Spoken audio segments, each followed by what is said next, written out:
Hey everyone, welcome back to the Midnight Narrator. Before we dive in tonight, I hope you're comfortable. Lights off, headphones on. Maybe it's late where you are. Maybe you're trying to wind down.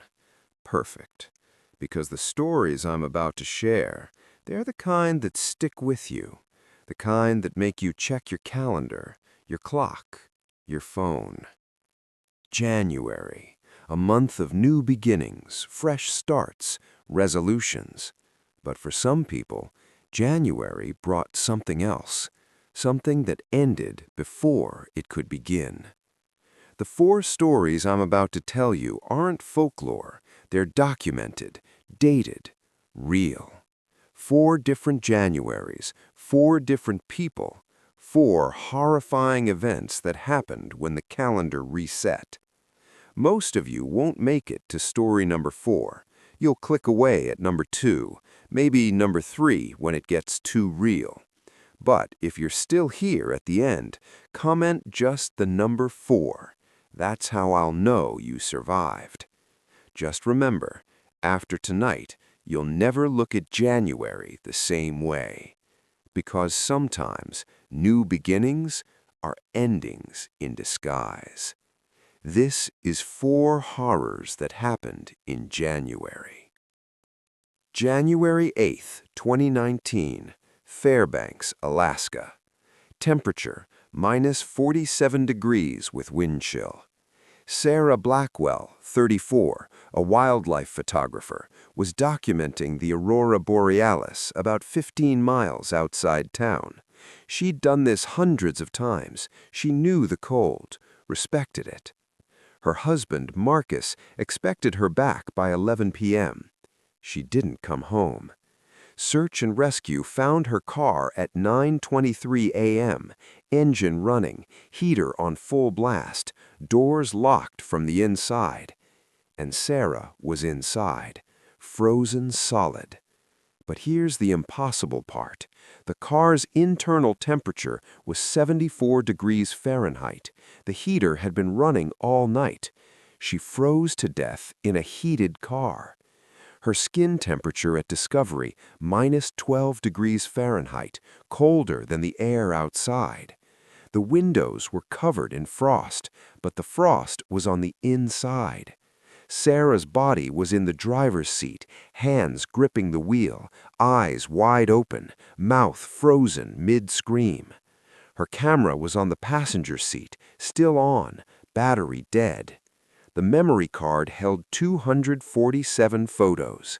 The first 200 were normal, aurora borealis, stars, beautiful. Photo 201, 9:47 p.m., the aurora, but there's something in it, a shape, almost human, descending.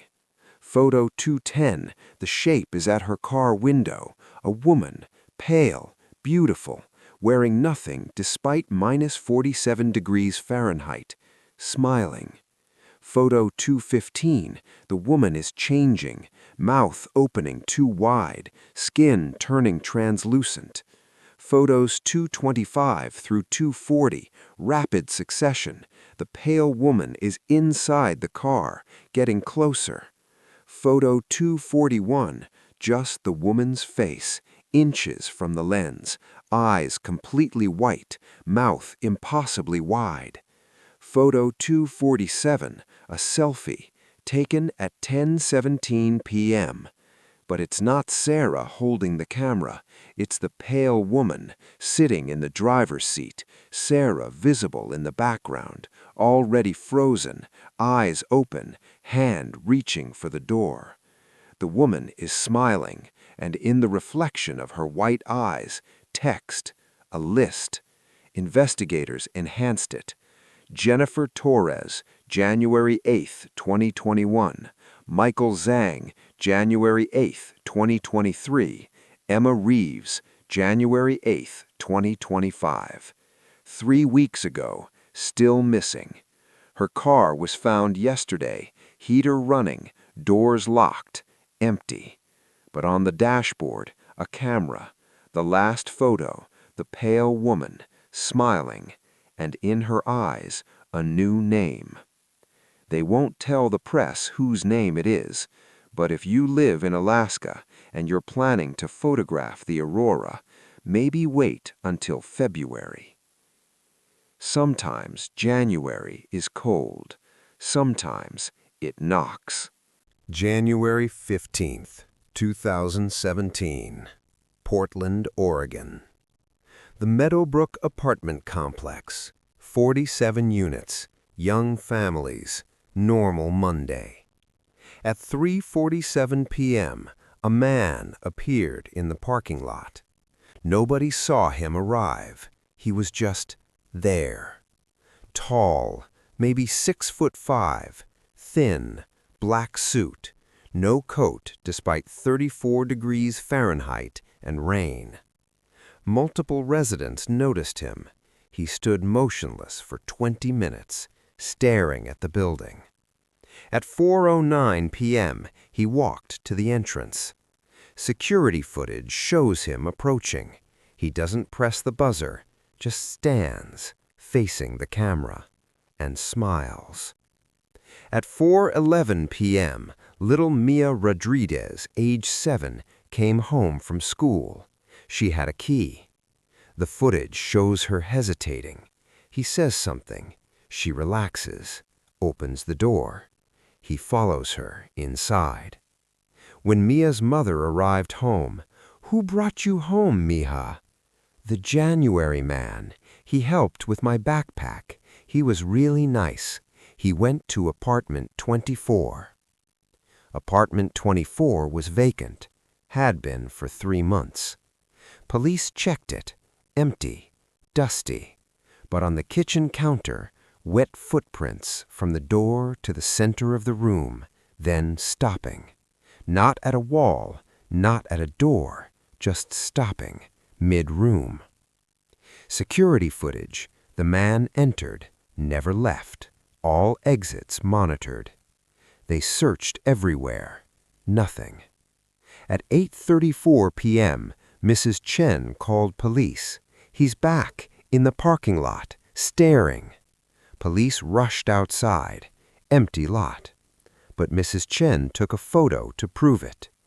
The photo shows an empty parking lot, but enhanced, there's a shadow, man-shaped, no man casting it.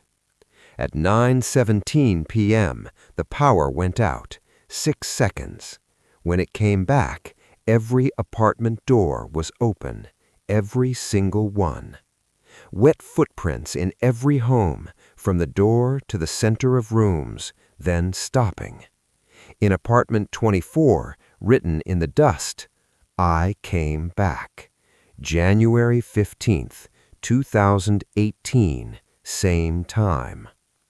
The next year, same thing, 3:47 p.m., same man, same smile, same pattern. The messages changed each year.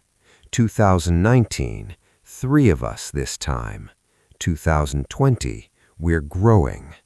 2023, soon. 2024, almost ready. January 15th, 2025, 2 weeks ago.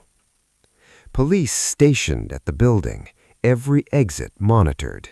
Nothing at 3:47 p.m., nothing at 4:11 p.m., then 9:17 p.m., power out, 6 seconds.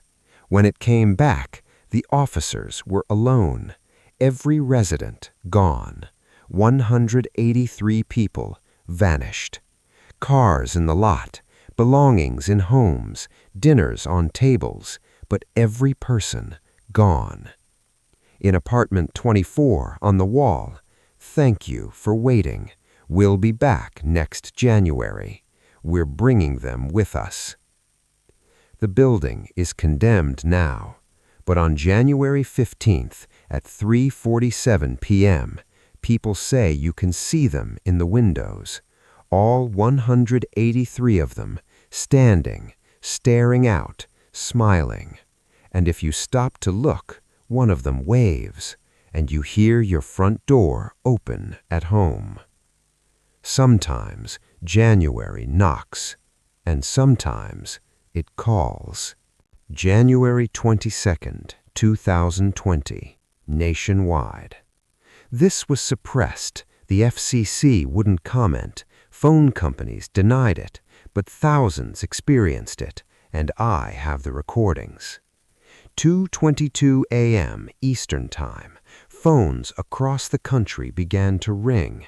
People who answered heard breathing, heavy, wet, and underneath, voices whispering, "January isn't over yet." Then the line cut out. Every person who received the call had one thing in common. Someone they knew had died in January, any year. The calls came from the deceased person's phone number, numbers disconnected decades ago, numbers reassigned to strangers. At 2:23 a.m., voicemails started appearing. Michael Torres heard his father's voice. "Mijo, I'm so cold. January never ends here. We're all still in January. Come back to January." Sarah Kim heard her daughter. "Mommy, it's dark. It's always January here. Why didn't you come with me?" By 3 p.m., emergency services were overwhelmed. By 4 p.m., some people called back. Their phone logs showed the incoming call. The number was there, and they could press it. When they called back, someone answered. But it wasn't their loved one. It was themselves, their own voice, but flat, dead. The voice would say, "You called back. That means you want to switch. You can take their place. They can come back. But you have to come here, to January. Do you accept?" 17 people said yes. At 4:57 a.m., they vanished from their homes, phones found on their beds, still showing the active call. Call duration, January. Not a time, just the word. That same day, 17 people woke up, people who had died in January, different years, different places. Michael's father, dead 26 years, woke up from his grave, clawed out, walked to police, knew things only he would know. Sarah's daughter, dead 2 years, woke up in the morgue, alive. David's friend, dead 5 years, woke up at his grave, walked home. DNA matched, memories intact, alive. But the 17 who said yes, never found. The story was suppressed. Families signed NDAs. But every January 22nd at 2:22 a.m., the calls return. Last year, 2025, 6 people vanished. 6 returned from decades-old January deaths. If you've lost someone in January and your phone rings at 2:22 a.m. on January 22nd, don't answer. And whatever you do, don't call back, because you have to ask yourself, if they came back, where did the 6 who traded go?